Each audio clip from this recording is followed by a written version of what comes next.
Hello, everyone. On Mind Blown this week, I'm going to talk about a statement and some feelings around that. And the statement is, you have no way of knowing you are improving unless you're keeping score. So let's talk about that for a second, because tracking things is a huge part of how we help people find success. So we help people track height, weight, body composition, measurements, weights they lift, times for their workout, and we do that so we can help people see their improvements. And I think that's great.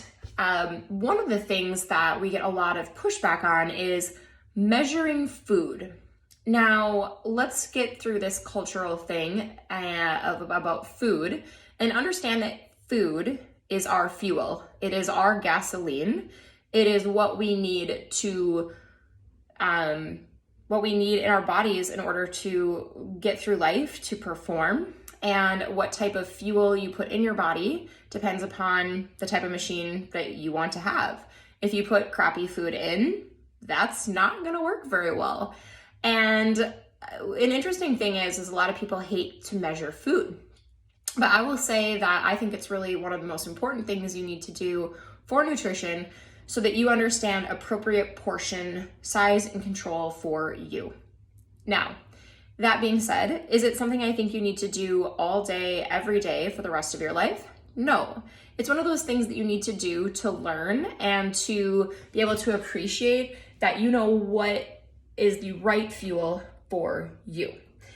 Now, I will say this, I go through periods when I measure food and when I don't. And portion controls, when you're not measuring food, tend to be a little bit skewed. You tend to think you're only having 50, 60 grams of carbs, and it's really like 100. Well, that is exponentially more calories than you think you're having. And so being able to come back to a place where you're measuring food for a while, just so you can kind of get back on track, that is totally okay. I understand there's a lot of people that have struggles with food and disordered eating, and please talk with your doctor or your nutrition coach before you do any of that, because there are times and places for that. Now, let's play devil's advocate and let's talk about when you might not want to track things. And this is something that's hard, but when our motto is being better than you were yesterday, that doesn't always mean being better physically. Sometimes that means being better at knowing your body and where you're at and knowing how to approach that.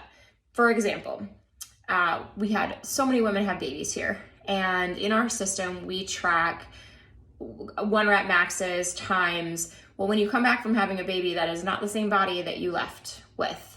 And it's a good time to kind of wipe that slate clean and maybe not track and measure things for a while and really work on meaningful movement in your body. You might not be sleeping, things might be a little off at home. That is a great time where you just come in, you train, you move your body, and that is the reward. And so another great example is if you're going through an injury. For instance, I had shoulder surgery a year and a half ago.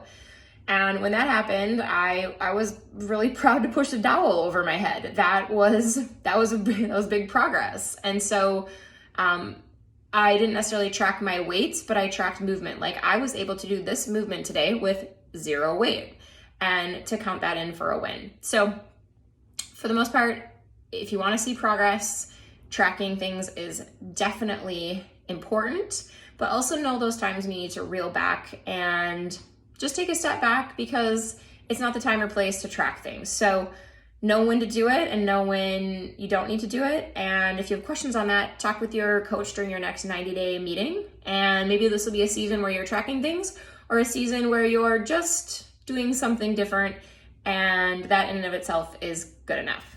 So on this week's Mind Blown Tuesday, I'm tracking things for progress.